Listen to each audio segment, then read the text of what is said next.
ప్రభునందు ప్రియమైన వారలారా, యేసుక్రీస్తు నామంలో మీకు అందరికీ శుభాభివందనాలు తెలియజేస్తున్నాను. ఈ రోజున మనకు దేవుడిచ్చిన వాగ్దానం, నా అపరాధము నుండి నన్ను విడిపించండి ప్రభువా.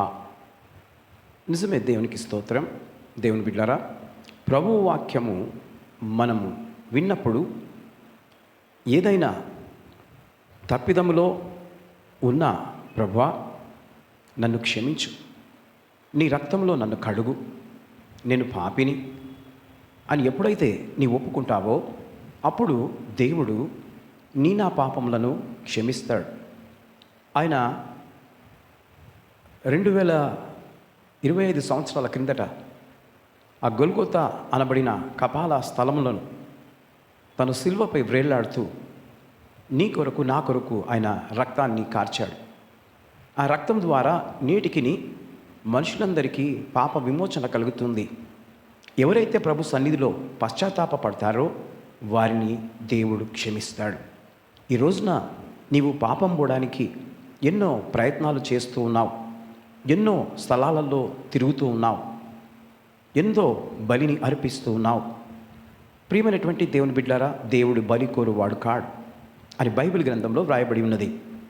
కాబట్టి యేసు ప్రభుల వారు ఒకేసారి మానవుల పాపంలో నిమిత్తమై ఆ శిలువలో తన పరిశుద్ధ రక్తాన్ని కార్చాడు, నిన్ను పరిశుద్ధపరచడానికి, నిన్ను ఆ పరలోకము రాజ్యంలోనికి తీసుకువెళ్ళడానికి. ఆయన పరలోకం నుండి ఈ లోకంలోనికి దిగివచ్చి ఆయన మన కొరకు ఆ శిలువపై రక్తాన్ని చిందించాడు. కాబట్టి దాన్ని ఒకసారి మీరు జ్ఞాపకం చేసుకోవాలని కోరుతున్నాను. ప్రకటన గ్రంథం 1వ అధ్యాయం 7వ వచనంలో కూడా రాయబడింది, ఇదిగో నేను త్వరగా వచ్చుచున్నాను. నిజమే, దేవునికి స్తోత్రం. దేవుడు త్వరగా వస్తున్నాడు కాబట్టి మనము సిద్ధపడి ఉండాలి. మన పాప అపరాధములన్నీ కూడా మనము దేవుని సన్నిధిలో ఒప్పుకున్నట్లయితే ఈ రోజున నేను నీవు కూడా క్షమించబడి ఆ పరదేశంలోనికి మనం వెళుతాం. కాబట్టి ఈ మాటలు వింటున్న నీవు ఈ రోజున దేవుడిచ్చిన వాగ్దానం గట్టిగా చేపట్టుకొని దాని ప్రకారం నీవు నడిచినట్లయితే దేవుడు నిన్ను, నీ కుటుంబాన్ని దీవిస్తాడు.